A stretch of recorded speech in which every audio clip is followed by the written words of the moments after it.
Hey everybody, welcome to the Bass Shed Podcast. My name's Ryan Roberts.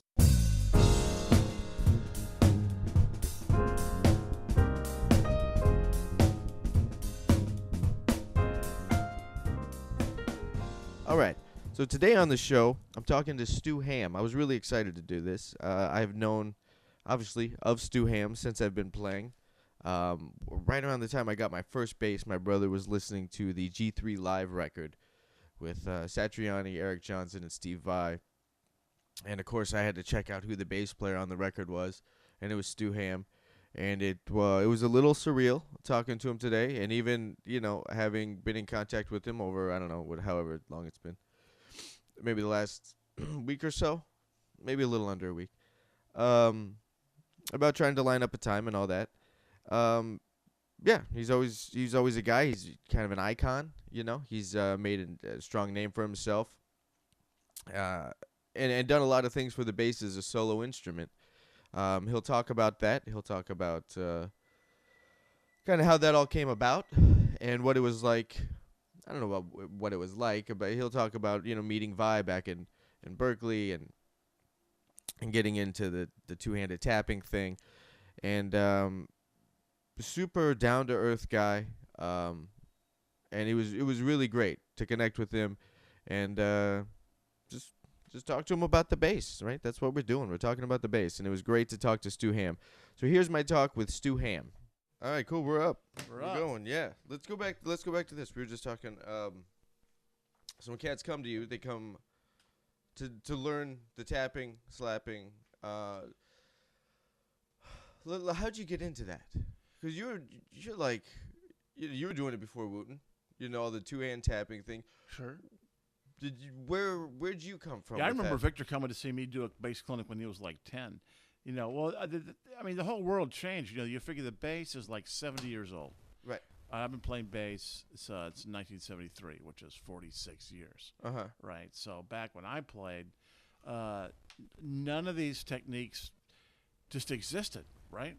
I remember seeing James Brown on public, back when I used to have to get off the couch and walk over to the TV and turn the channel and get one of the 3 channels. And his bass player was doing this weird thing where it sounded like a bass, sounded like percussion. Okay. I don't know what he's doing. So, there's a gear go.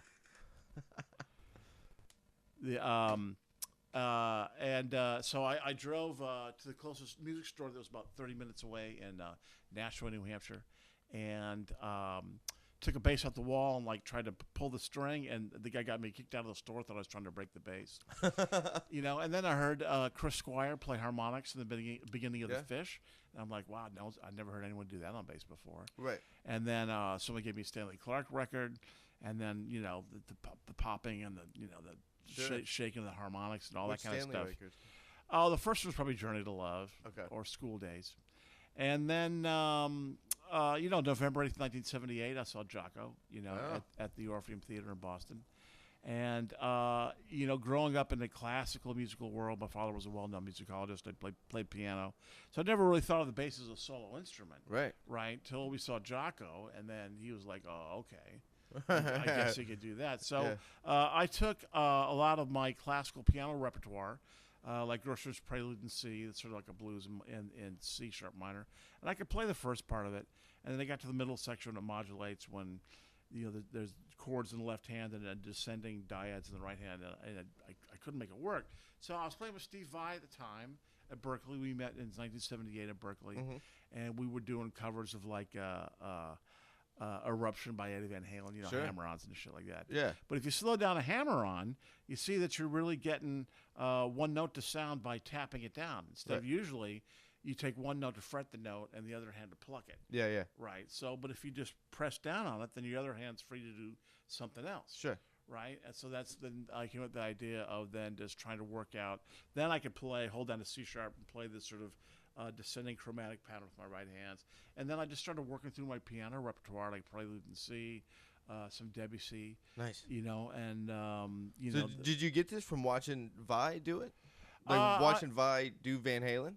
It was funny because it was in the air at that time, and the only cats that were really I mean, no one was really tapping the way I did as far as like laying down an ostinato and playing on top. Right, of it. right, right. Right. Victor Bailey was one of the first guys I saw sort of do something close to that. Okay. But then when I became aware of it and started to work on it, Stanley Jordan and Billy Sheehan were guys that tapped. And at that point I said, I'm not going to check them out. Yeah, yeah. Whereas I learned bass by copying every, Paul McCartney, Sure. Chris Squire, John Entwistle lick I could learn. Yeah. But then I said I tried to come up with my own shit. I said, hey, I'm not gonna listen to how they're doing it, so I could come up with my own fingerings. And now, later I don't care. I hired Billy for some tours just so I could steal his shit up close and personal. But no one did it. And then you think back now, and it's so funny. And then I heard Jeff Berlin and people playing chords and. Jocko playing, Berlin was doing the chord melody stuff. Yeah, all that stuff. But I mean, the funny thing is like now, I was just in Korea and I taught a high school class on solo electric bass. It's like, for better or worse, there is such a genre. Of course, the problem is the guys that start there, that like the first thing they ever heard was me playing Foggy Mountain Breakdown and never learned how to play, Killer Joe. Yeah. Right, don't know how to play a walking bass line. Right. So, but then you think about it. But now, if a bass player's like 16, he's got to learn. He's got to know at least a little bit of slap technique, how to tap, how to play chords, how to solo and bebop, how to play some harmonics. And no one played that way when I was, I'm getting older, but it wasn't that long ago. Sure. One generation ago. That's how much it changed. Yeah, the whole evolution of the bass is rapid. Yeah, absolutely, yeah. So you're getting into that at Berkeley. You're getting into the tapping, and then you go on like your first, for lack of a better term, power trio records were with Vi, right? And then you went into Kambali and Satriani. Right. Well, in Berkeley, I recorded Steve's audition tapes for Zappa. Okay. And then I was living in Germany for a while, and then went out to L.A. and auditioned for Zappa for a couple of days.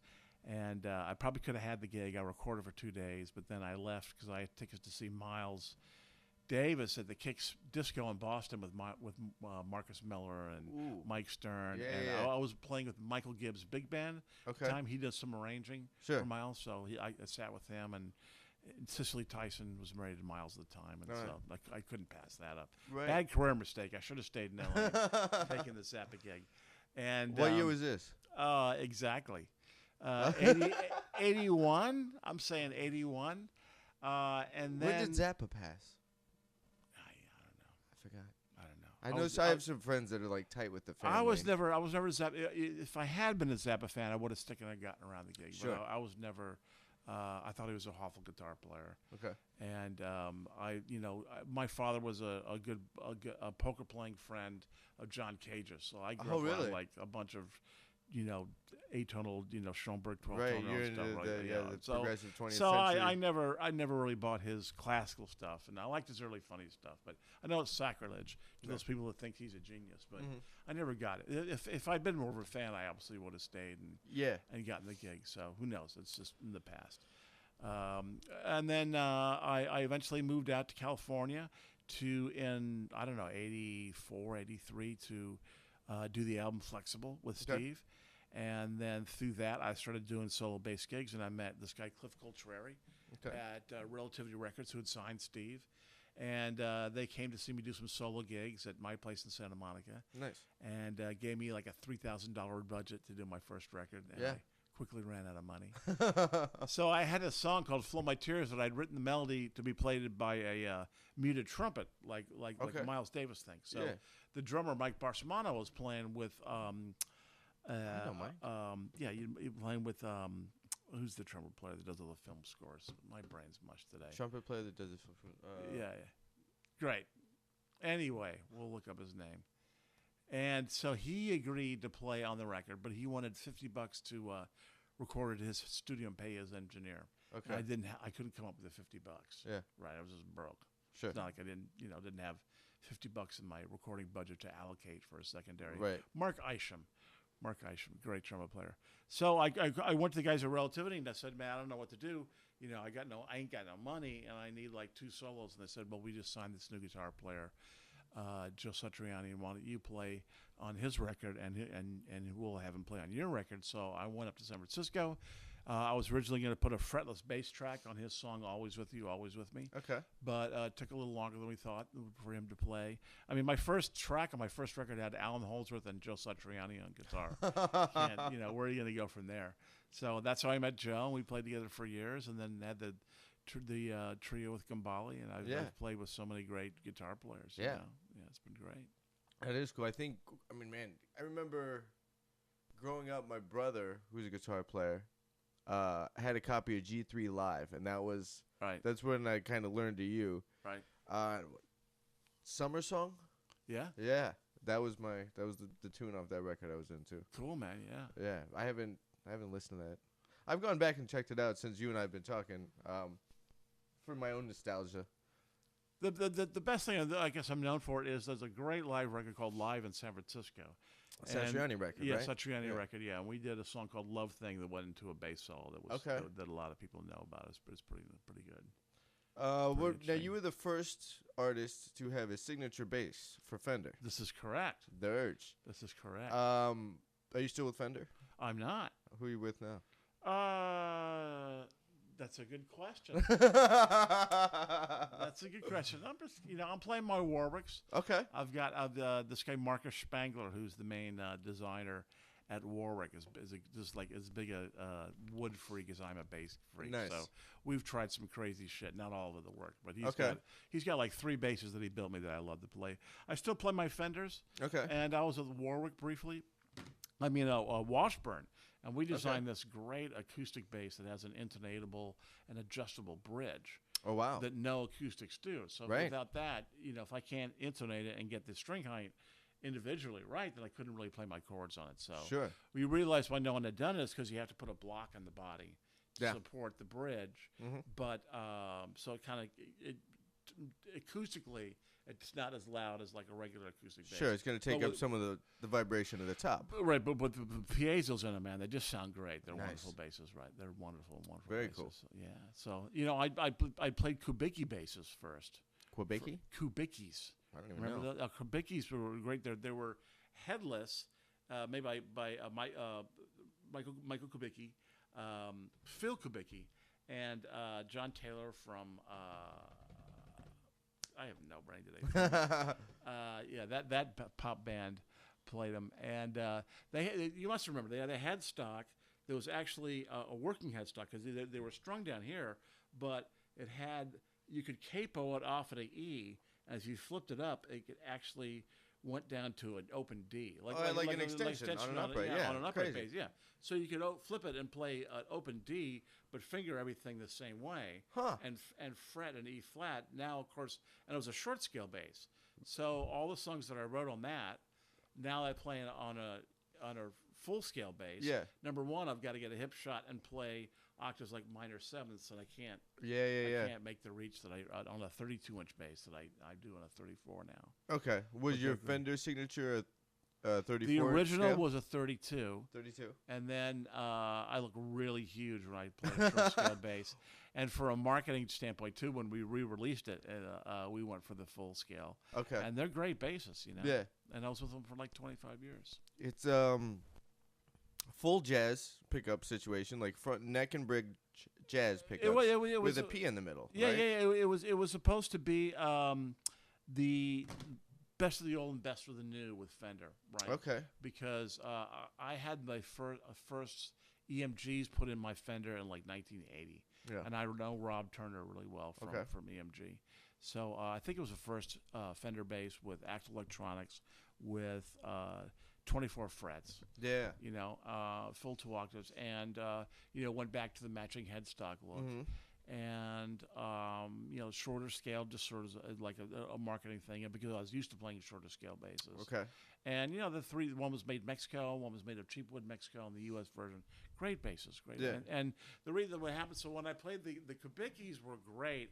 They had a laminated neck and was really instrumental, I think, in that sound they got in tapping. Okay. But, if you're going into a studio or a session, you got to have a J or a P sound. Yeah. Right. So Satriani, bless his heart, who has a pretty Neanderthalic view of bass, because if you listen to his music, he's playing a lot of the bass lines, right? Because usually it's just eighth notes. Double Right. You kind of stay out of the way. I mean, he's got a lot of stuff going on. Absolutely, that's the gig. It's great, but it's just a lot of doubling the rhythm guitar player, which is do do do do do do do do, and the it's like you wouldn't bring an alembic, to a Gwen Stefani session. Right. You know what I'm saying? It's not going to fit the track. So Joe never really liked the sound of that for the more rock stuff. So then I had a P bass pickup put in between the two pickups on one of my Kubicki's, and then Kubicki got interested in buying Fender. Got interested in buying Kubicki. I helped them convince them to take over the Kubicki thing, and then that way we decided to. Did Fender buy out Kubicki? Kubicki, they did. Okay. And here, I'll show you a picture of it. And then they, at that point, we decided to design a bass was kind of the best of the old and the best of the new, and that's how the Fender Urge came around. Nice. And there's number 45 of the Kubickis with the headstock. Oh yeah, okay. And as you slide down, you see the bodies. I'm sure you'll right. If you want to scan up it. Yeah, I remember those. Yeah, they were great. Really tweaky, really trebly. I remember those until about right around 99, 2000. Is that when Fender absorbed them? Fender absorbed them earlier than that, and then I remember seeing them around a lot. They just disappeared. Again, John Taylor from Duran Duran played one. Okay. And what's his name from Kenny G's band? The great singer too. We know his name. We'll come back to that. No, I don't know. Holy cow. Not Tao. What is his name anyway? Great bass player. He popularized it too. But I was best known for playing him. And great bassist, but not one you would take to a session. I remember actually playing with. I did a tour with a band called David and David, a pop band. Okay. And then I did the Arsenio Hall show with David Bierwald, and I was warming up, and the soundman said to my cans, he goes, "Hey, bass player, that sounds really cool. Did you bring a bass?" Who's the bass player on Arsenio's show? It was probably John B. Williams at the time, right? Okay. Yeah. Okay. So that was the idea also with the Fender Urge, was to be able to get like a tweaky electronic EMG modern sound, but it also had passive pickups. Yeah. Passive and active. So if you wanted to take it still, you wanted to emulate a P or a J bass sound. And get that traditional. Yeah, because I love all basses and permutations and weird stuff. Yeah. I don't really quite get the ironing board thing on top yet. And that's all just my personal tastes. But the thing is Leo Fender just sort of got it right. Yeah. And after that, everything is just sort of like cool toys. Yeah. The single cut thing, I remember visually, I think Federa does it great aesthetically. Yeah. I've seen a lot of other companies where just like. But what's it for? Is it for the balance or what is it? I don't know. I don't know. I don't know what the function is. Maybe just something new. I mean, forget about playing the octaves like Larry Graham, where you put your thumb. Right. That's not going to happen anymore. No. So. Yeah, I don't know why. I don't know if there is a reason to it. Gotta be. I think it's balance, and I'll ask Victor. I'm doing his camp this year, so okay. I'll get. When's his camp? The one I'm doing, I think, is in September. He's got like 5 or 6 of them a year. Really? Yeah. Where at? What part of the nation? He's got a place in Tennessee called Wooten Woods. Really? Yeah. I mean, I went to this first place, and then he bought, I don't know how many hundreds of acres it is, but he's got a great, beautiful. I bet. Incredible. Yeah. I mean, he's what incredible talent. Yeah, of course. Yeah. Of course. Generational. Like we started off wanting to talk to you about your lessons because you were really self-aware before I think we turned the mics on. You were really self-aware about teaching what you do with the tapping and all that, but then also talking about having to just play the bass and work and those skills. What's your teaching approach when it comes to that? Doing the really solo bass thing, but then also the things you need to do to actually get a gig. It depends. It depends where the guys are at. Like I don't know if you ever taught high school kids, but if it's one of those situations where you're just a babysitter for half an hour a week and it's the only time the guy's ever going to practice, then I'm just going to pull out the book and put on the metronome and make them work and be a hard ass. Yeah. Right. for me, when I take lessons, hopefully someone can just give me an idea or concept to work on. Sure. That'll last me 6 weeks, 2 months. And then you can go investigate. Right. I'd say the analogy would be like a lot of what I do is people hire me to, record on their demos or albums at home, at my home studio. And, of course, a lot of them are wannabe Satriani or Vai fans. Yeah. At various levels of musicality and professionalism. And they always send me these tracks and they say, "Hey man, I really want you to do your thing, like really be Stu on this," which I guess means tap and slap and play a bunch of bullshit. Okay. So generally, what I'll do is I could do that. And then considering that, it just doesn't sound too mean, because, some of them have been really, really good. But sometimes the guys don't really know what they're doing, and they're just trying to show off. And one of the things that I have, actually being a bass player, being old enough to have learned the tradition of how to create a bass line that unifies everything. Sure. So I'll do them two versions. One where I'm, widdly, doubling guitar line, figuring out the drum fills and doing a tap thing to it. Or I just play a bass line that makes everything else sound good. Sure. And they generally use that one. So right. So it's the same thing. The thing with teaching something like tapping is there's a huge just physical coordination buy-in. Mm-hmm. Like to get your pinky done. It's like, I tell you guys, first 15 or 16 years are going to be tough, but after that it should start to sink in. You should be able to get it. So so much of learning can be, you can't teach anybody anything. You can show them what they need to work on. Mm-hmm. Point you in the right direction, make it fun. Right. So it's not just exercise. I'm the only guy in the world that loves to just sit there and play scales, and doesn't have to be fun. I used to geek out on that stuff, and like, how else can what's a new fingering pattern I can come up with? I love that. But, you got to make, temperate than just, scales in other directions to something that sounds cool, it's fun, and also that will inspire them to come up with their own things using that technique. Right. But what I have to tell them, there's no difference between, practice, patience, and the passage of time. Sure. That's just the way it is. Yeah. There's no. I've talked to other bass players. I don't know about on here yet, but just in life, and we've talked about that. There's no magic recipe. No. Either whether it's on the instrument, something you're trying to work out on the instrument, or in your overall career, and how do you get from point A to point B in your career. Everyone's got their own path. Yeah, and that's that aspect can be daunting, because when you're young, you don't know that yet. And you have to figure all that out. That you have to figure. Part of it is that figuring out who you are on the bass and your own path to get there. Ooh, I just got some good news. What's that? Oh man, I just got Gergo Borlai to agree to some tours. I just got a reply. So your tour?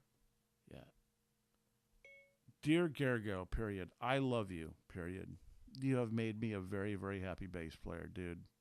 Thanks so much. Give me a call later, dude. I got you down. I'm so fucking excited, dude. We're going to have a great time, period. Call me when you can. Or you're getting all this right. Yeah. We're good. Dude, I'm so excited. Call me when you can, and let's talk about guitar players for the U.S. tour. I think I have someone in mind for the EU, period. But my speech to text didn't work. Man, mine always messes up. Now let's go. Who are you thinking? Who are you thinking for the tour?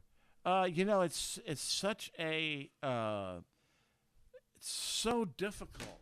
This is your trio. Like I have no idea what the gig is. Yeah, yet. probably. I'm gonna do a new record. I'm Okay. gonna Indiegogo fund it, do a new record, do a new cycle. The last record I did, was a total solo bass record. In fact, I got one out in the car. Be happy to give you a call. The Diary of Patrick Xavier. Okay. That was real personal about this sort of Chautauqua soul searching. It's not the depressing divorce album. It's really not. It really isn't. Was this the dude that like went there and had like this metaphysical spiritual experience? Found a diary, and that's Yeah, I've heard about this. Yeah, it's good. So it's every song, but the thing is like all the songs that I write are about something. Right. And about a book I read, or an experience I had, or a person I met, or a book I read, or a book I read, or a meal I had. And no one asked me that. They just say, "Man, what kind of strings do you use? Or do you use your double thumb technique?" And I'm like, "Oh God, that's so fucking boring."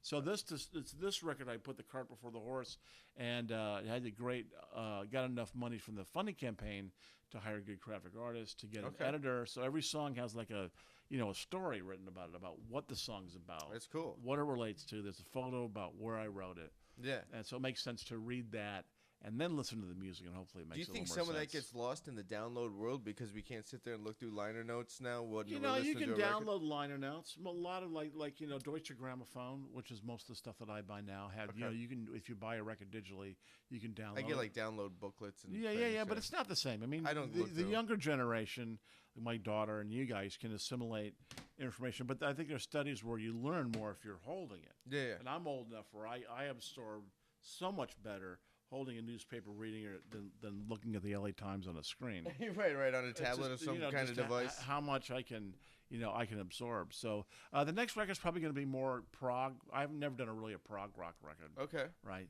So probably use Garrigo and that's a great guitar player named Randy McStein. Okay. Who used on a tour from New York. The problem is that it just ain't getting any easier to make a living as a bass player. Nope. Right. And like when I was the head of the bass department at MI for a number of years, and I know Steve Bailey, the head of the bass department at Berkeley, and is he still over at Berkeley? Yeah, absolutely. Okay. But I don't mean to go all Alan Holdsworth and depressing or anything, but it's just changing. Like I don't know. I was supposed to be at his last gig, not playing it, but my friend was his piano player for those last couple dates, and it was in San Diego, I think. Right. And my piano player friend hit me up because we just did a trio gig. He's like, "Dude, you want to come down?" Like, I'm like, "Yeah, give me a reason to get out of LA for the weekend. Like, I'd love to see that band live." Right. Sure. And then for some reason I didn't, and then damn, then he passes. But it's just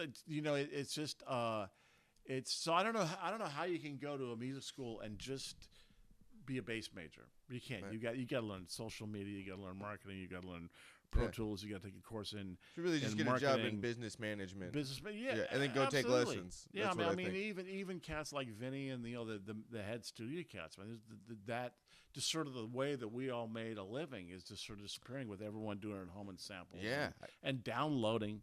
I mean, it's insane to me how, at least in Germany, Gamma, which is their sort of BMI, if you go there and you go to YouTube and you type in, Prince Purple Rain, blocked, can't see it. Really? Great, they can do it. So why? The second I put out a record, some guy, takes a picture of the album cover, puts it up on YouTube, and you can just type in Stu Hamm, Diary of Patrick Xavier, blam, you get it for free. Unless I'm going to spend all my time, So I don't want to get in a rant, but I don't know why BMI and ASCAP can't. It's blatant copyright laws. So it's ridiculously hard for a musician to make money off what they create. Yeah, the reason I don't mind ripping movies is because all the actors and grips and sound man, they've been paid in advance. Right. Some guys, the director maybe get a little bit off the end, but they're paid. Right. The only reason I get paid is dudes who give me cash. Right. And it's older dudes that'll give me $20 after a concert to have me sign in and take a selfie and stuff like that. And the download it. But it's just realistically, it's just harder to control and to make money off product where it's so easily pirated. How have you? What is your path to deal with this internet culture of musicianship? Man, just try to stay fresh and keep up at it and do everything myself. Yeah, and try to eliminate the middleman, because you either do it yourself or you pay someone to do it poorly. Right. But then again, I blank against. Boy, I spend too many hours a day just on the computer. But it's all good, man. I love what I do, and I'm blessed. Sure. But it's the other thing about touring too. I mean, it's just and for instrumental jazz rock fusion. Yeah. It's a tight niche. It is, and there are so many more guitar players. I know guitar players of who I don't think are that spectacular, that are even semi-professional, but they just have hundreds of thousands of followers and can sell records just because they're guitar players. Yeah. Right? I mean, Victor can tour, and even Hadrian and those guys, sure. But it ain't 1,500 people coming to see it, right? So the reality is my fans, a lot of them being Vine Satriani fans, I've got to have like a named guitar player in the band. Right. They're dudes I would love to take out, but realistically, I got to have a guy who's going to help me sell 50 or 60 tickets. Yeah, of course. I mean, that's just the reality, right? Yeah. So like every tour has to be kind of a bit of a super group situation. Absolutely, yeah. Well, then that sucks because now you have to coordinate with their schedules and their touring. Do you Believe trade me, tours a lot with them? Like, all right, I'll do yours. It's easier for a We bass just player stagger because 'em? it's easier to be a bass player. But no, I mean, I'm not going to give the list now. But of all the people I've asked, and they're like, well, because you just well, and I've been playing with Alex Skolnick a lot, right? Mm-hmm. Who was in the Testament, and then he was in my band in like 1990, and then he moved to New York and went to the New School and started studying jazz. He's like my fucking favorite. Because I mean, and he has his own trio, the Alex Skolnick trio of New York guys. Yeah, I've checked him out a lot. But he can play all the fusion. He's into it. He's one of the smartest guys I know, inquisitive, just brilliant. But he can also bring it rock.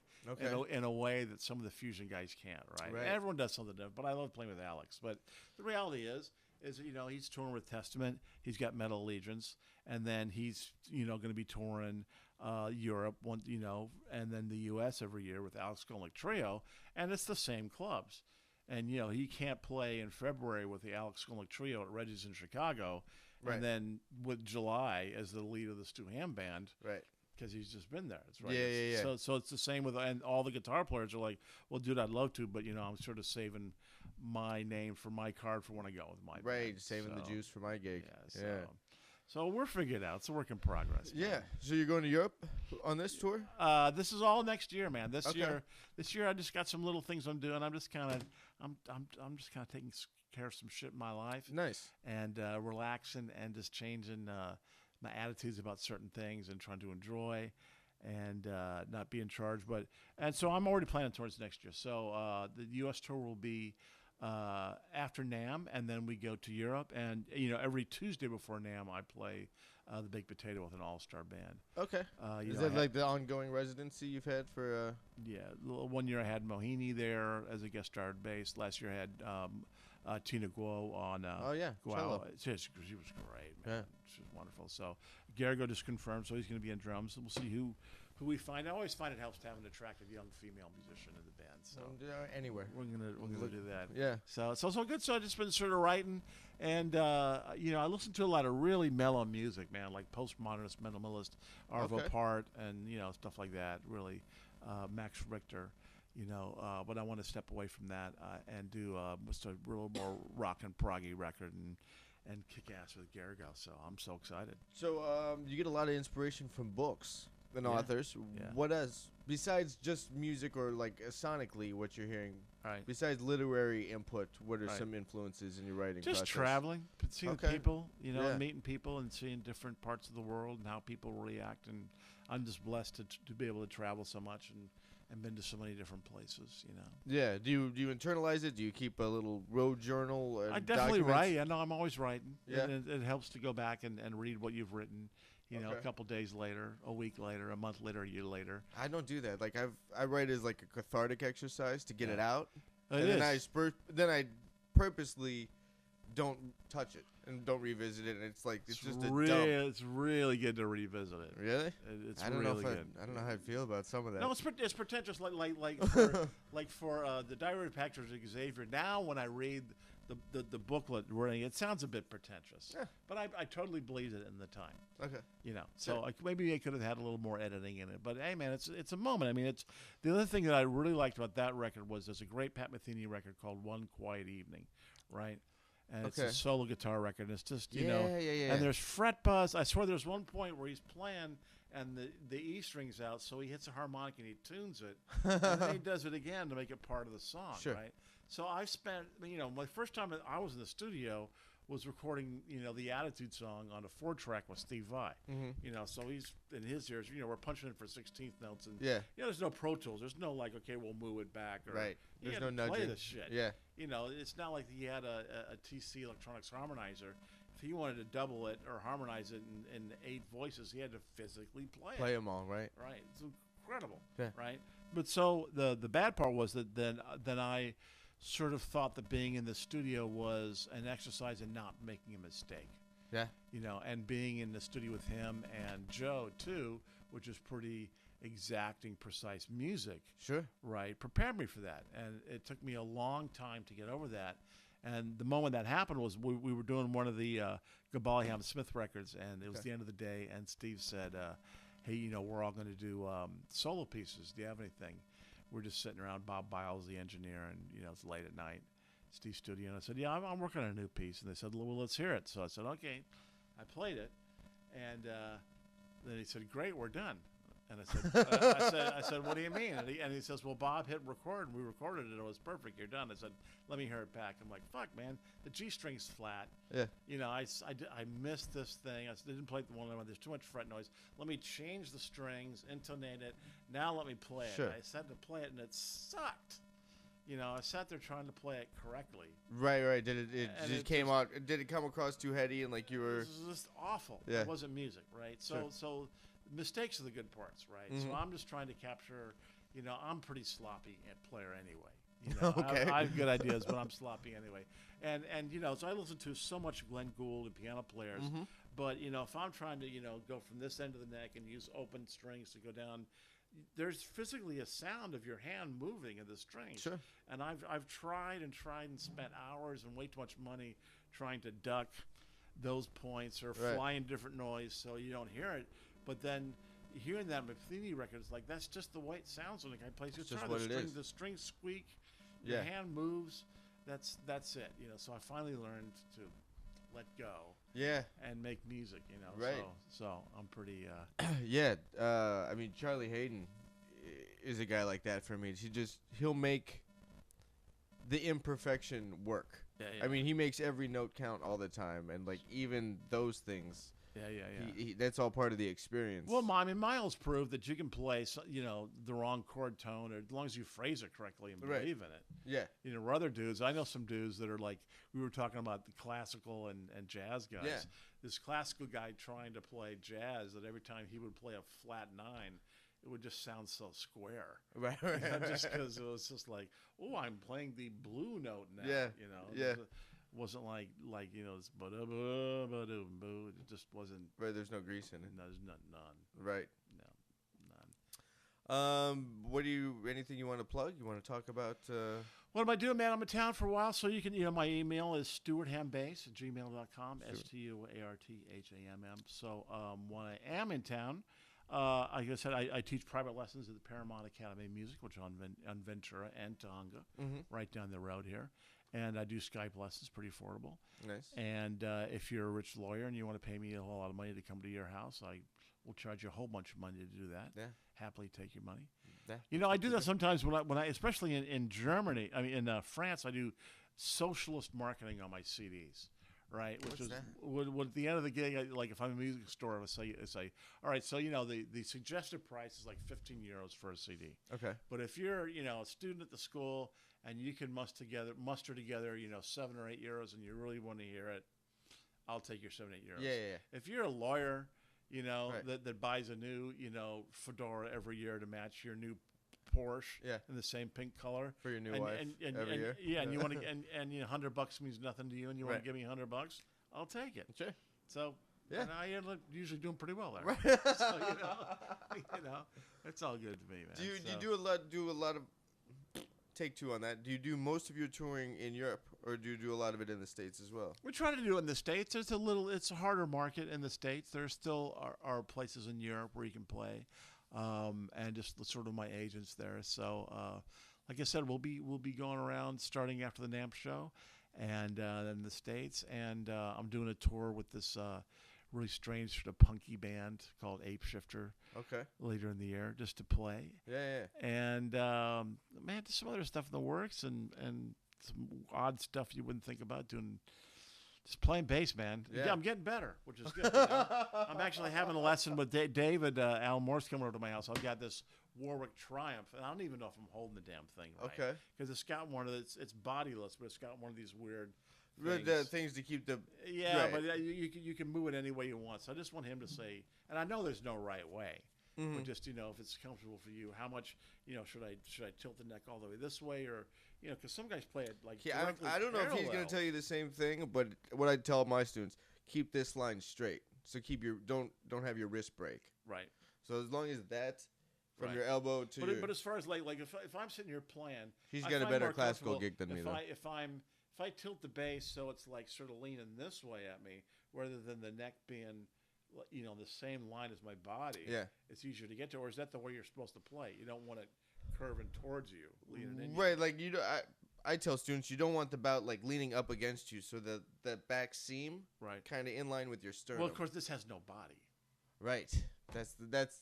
I had one electric upright, the Steinberger, Right. the one that Tony Levin, right, you know, was playing all the time, but with the neck strap. Not an NSD or an actual Steinberger. No, it was an NSD. Right.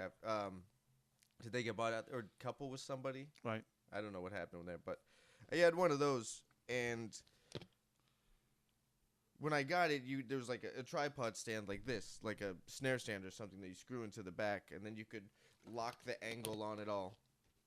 And it worked great for playing musicals. Right. Because sure, all the space in the pit. Then they came out with this end pin situation with the body gap. And this was right around the time where I was really getting into acoustic upright. This isn't that. Right. Yeah, it's not the feel of it. That means I'm not going to generate sound the same way. It's That's tough, man. One of my very best friends, John Mader, who I've written a bunch of songs for, and has been on just about all my records. And I had this band called B times 3 with myself and Jeff Berlin and Billy Sheehan. Okay. Right. So I had to find a guy who could play my music, who could play up tempo, grooving high at 240 with Berlin, and play Shy Boy. Right. So he was the guy. But he's been doing Hamilton for 2 years. Yeah. And I went and I sat in the pit. The road show? Well, he did up in San Francisco and then in L.A. Now he's back in San Francisco and L.A. Okay. He did the 3 weeks in Puerto Rico with Lin-Manuel. I mean, okay. The producers love him, man. Yeah. I mean, he is a prepared dude, man, and a great drummer. But I sat in the pit and Trey Henry was playing bass. Trey. Yeah. He's unbelievable. But what a hard gig. I mean, I sort of at one point John was saying, there's a sniff. It could probably got me auditioned, but man, I don't play upright well enough to bow. Mm-hmm. And I'm not going to embarrass anybody by walking in there. Sure. And he had like 3 different electrics. Yeah, the upright, the bow, the keyboards, bass lines, oh, really? all the different sounds. I mean, hard work, man. You got the director in your ear, and everyone's got their own mix, and man, that's some hard work, dude. That's a lot of gear. That's a lot of well, it's a good gig. Yeah, it's a great gig. Yeah, of course. Yeah. Cool, man. You good? Buddy. Anything else you want to talk about? Man, that's it. Just peace, love, and not drugs.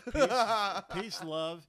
And check out. Definitely go to if you go to Indiegogo.com, you can still buy. Is your campaign up? The old campaign is up from the Diary of Patrick Xavier, and you can still order CDs, signed CDs, and like a combo of I think it's like $100. You get a signed CD and a 1-hour Skype lesson. Nice. So, and then they're available at CD Baby 2. And again, you can just email me at stuarthambass@gmail.com.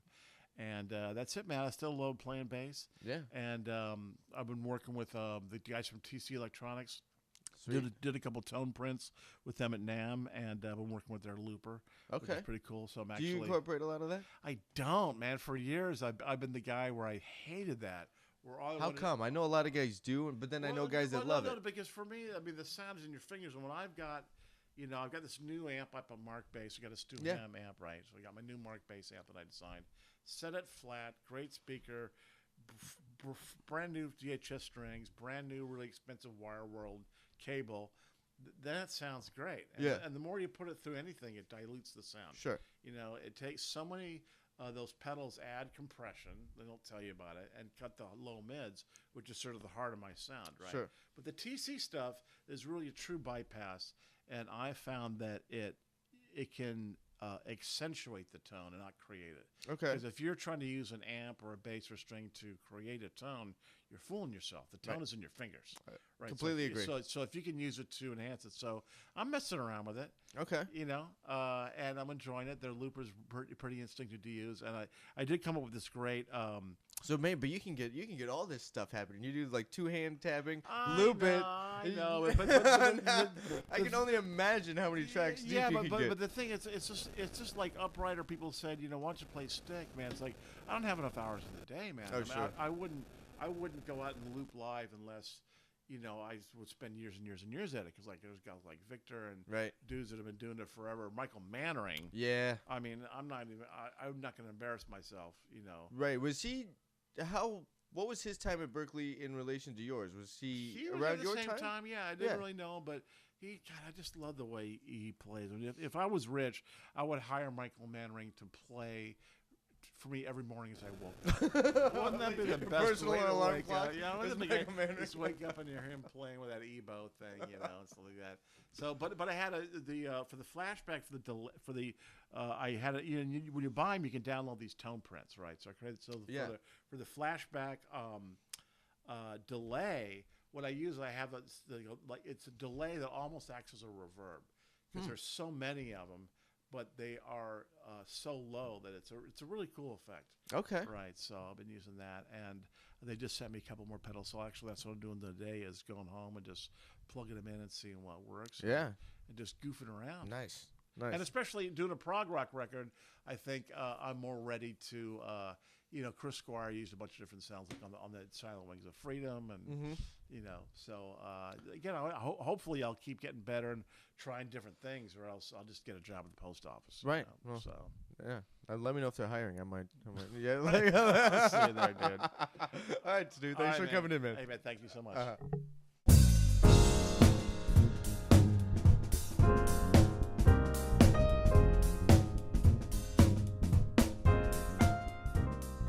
All right, everybody. That was Stu Hamm. I love that he did voice text on the mic about his tour. I thought that was pretty funny. He's a super great guy to connect with, down to earth. Yeah, and just all the humanity of it. Like, he knows kind of what he's known for, but he also knows that that's a very specific thing, and that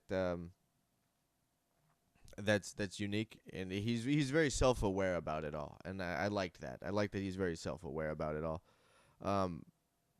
and he's just happy to continue learning and playing the bass, and still on the journey we're all on. That's inspiring to me. That's really inspiring. So that's Stu's story. I'm sticking to it. I keep using that sign off, and I don't know if I'm gonna continue. You know, it happened the first episode when the dove just kind of came out of my mouth. And then I'm in the back of my mind, I'm thinking like, maybe this should just be the sign off. Maybe I'll do this. I don't know. You got suggestions? Anybody want to send me suggestions for a good sign off? Email me, Ryan@thebasshed.com. This isn't a way to, up my engagement. This is a way to get a good sign off. I want a good sign off on the podcast. I want something that's kind of like, yeah, there it is. That's the little thing that keeps you thinking, a little quirky. It's something that's, a little like a signature on a painting or something. I don't know if I found it yet, but until I find something else, I'm going to use that one. So that's what it is. Stu's story. I'm sticking to it. Thanks for listening, folks, and I'll catch you on the next one.